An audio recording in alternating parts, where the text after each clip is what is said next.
सभी लोग अपने घर को क्लीन एंड ऑर्गेनाइज रखने की कोशिश करते हैं। इसके लिए अलग अलग हैक्स एंड टिप्स ट्राई करते रहते हैं।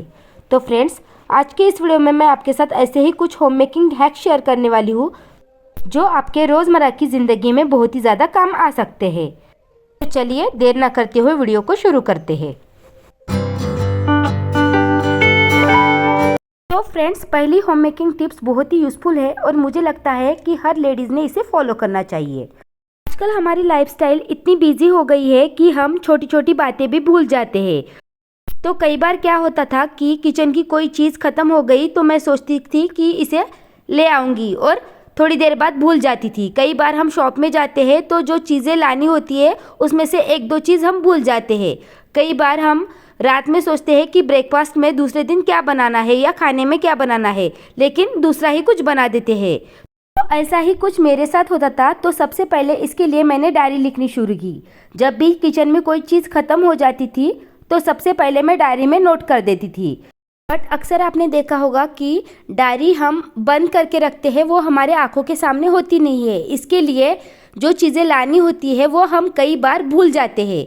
तो इसी के लिए मैंने ये जुगाड़ ट्राई किया है। यहाँ पे मेरे पास मेरी बेटी की ये स्लेट थी। इसे आप एज अ वाइट बोर्ड या ब्लैक बोर्ड दोनों तरह से यूज़ कर सकते हो। तो मैंने डबल टेप की हेल्प से इस वाइट बोर्ड को किचन टाइल्स पे चिपका दिया है और जब भी किचन में कोई चीज़ ख़त्म हो जाती है तो मैं इस पे तुरंत लिख देती हूँ। इसके अलावा खाने में क्या बनना है या दिन भर में मुझे कौन से काम करने हैं ये भी मैं इसी बोर्ड पे लिख देती हूँ, ताकि दिन भर जब भी मैं किचन में काम करूँ तो ये सब चीज़ें मेरे आंखों के सामने दिखती है और मेरे सारे काम टाइम पे ख़त्म हो पाते हैं। इस टिप से मेरी लाइफ बहुत ही ज़्यादा रिलैक्स हो गई है। अगर आपको ये टिप पसंद आए तो आप भी इस टिप को ज़रूर फॉलो कीजिएगा।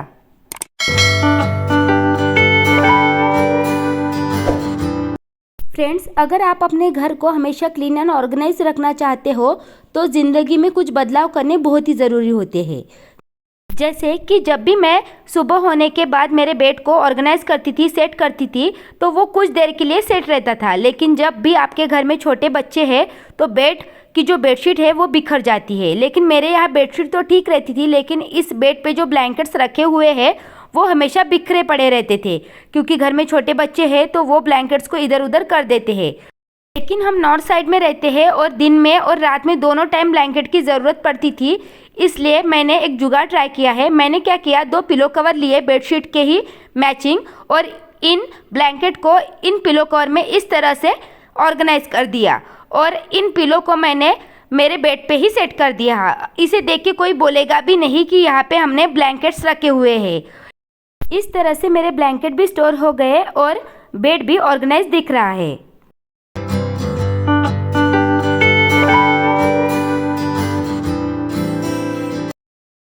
इसके बाद मैं आपके साथ बहुत ही useful home making tip share करने वाली हूँ जो मुझे लगता है हर एक पर्सन ने फॉलो करनी चाहिए। जैसे कि हम जब भी अपने नेल्स को कट करते हैं तो हम क्या करते हैं, कई बार जब भी हमें नेल्स को कट करना होता है तो नीचे न्यूज़पेपर स्प्रेड करते हैं, नहीं तो ऐसी जगह पे करते हैं कि जहाँ से हम नेल्स को ईजीली उठा सके। लेकिन कई बार इतना करने के बावजूद भी नेल्स फर्श पे इधर उधर गिर जाते हैं और फेंकने के टाइम कई बार नेल्स वैसे ही फर्श पे गिरे पड़े रहते हैं। तो आपको क्या करना है, जब भी आपको नेल्स कट करने हो तो आप इस तरह की कोई भी पॉली बैग ले लीजिए, उसमें एक तरह से इस तरह से हाथ डालिए और उसके बाद नेल्स को कट करिए। नेल्स इधर उधर बिखरेंगे नहीं, सिर्फ इस जो पॉली बैग है उसमें वो जमा हो जाएंगे। उसके बाद आप इस पॉली बैग को डस्टबिन में फेंक दीजिए।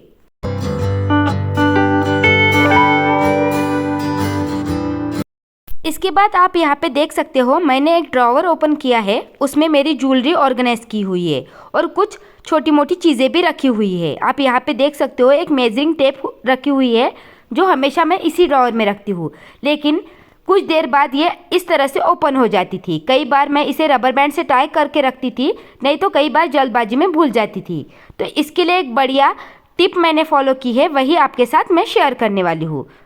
तो सबसे पहले हमें इस तरह से टेप को फोल्ड कर लेना है। उसके बाद इसका एक एंड देख सकते हो, उसमें एक होल दिया है, उसमें से आपको एक रबर बैंड डालना है और एक दूसरे में फंसा देना है। इसमें एक गांठ लगा देनी है। और ये हमारा एक बहुत ही अच्छा सा टाई रेडी हो गया है। अब जब भी आपको मेज़रमेंट टेप को अच्छे से रैप करना हो तो इसी में रबर बैंड लगा रहेगा, ये निकलेगा नहीं। आप इजीली इस रबर बैंड से इस मेजरिंग टेप को टाई करके रख सकते हो। आपको इधर उधर रबर बैंड को ढूंढने की ज़रूरत नहीं पड़ेगी। लोगों के पास इस तरह की मेजरिंग टेप बहुत ज़्यादा होती है तो आप इस तरह से इस मेजरिंग टेप को ऑर्गेनाइज करके रख सकते हो।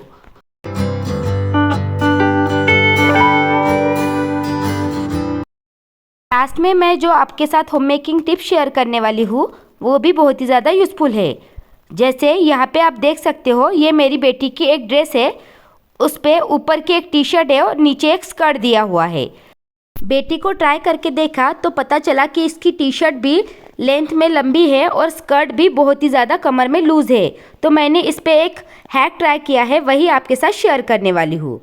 तो यहाँ पे आप देख सकते हो, ये एक स्कर्ट है जो कमर में लूज़ है। तो सबसे पहले आपको क्या करना है, एक स्केल लेनी है और स्केल की हेल्प से जितनी स्कर्ट को या अगर पैंट भी हो तो उसे जितना कमर में टाइट करना है उसे सबसे पहले स्केल की हेल्प से ड्रॉ कर दीजिए।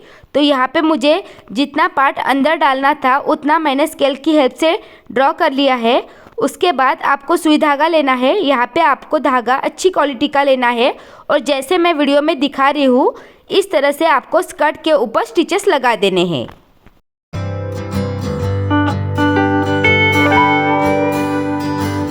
तो यहाँ पे आप देख सकते हो मैंने इस तरह से स्कर्ट के ऊपर स्टिचेस लगा दिए हैं। उसके बाद मैं इस धागे को आपको ओढ़ के दिखाती हूँ कितनी इजीली जो एक्स्ट्रा पार्ट था कमर का वो अंदर चला गया है। यहाँ पे मैंने मैचिंग धागा नहीं लिया है, इसके कारण थोड़ा सा धागा दिख रहा है, लेकिन अगर आपके पास मैचिंग धागा हो तो आप उसे यूज़ कीजिए। तो यहाँ पे मेरा बिना टेलर के ही काम हो गया है, मेरे पैसे भी बच गए हैं और टाइम भी बच गया है। तो आज के लिए बस इतना ही दोस्तों। आशा करती हूँ कि आपको आज का वीडियो ज़रूर पसंद आया होगा। अगर वीडियो अच्छा लगे तो कमेंट करके ज़रूर शेयर कीजिएगा और चैनल पर नए हो तो चैनल को भी सब्सक्राइब कर दीजिएगा।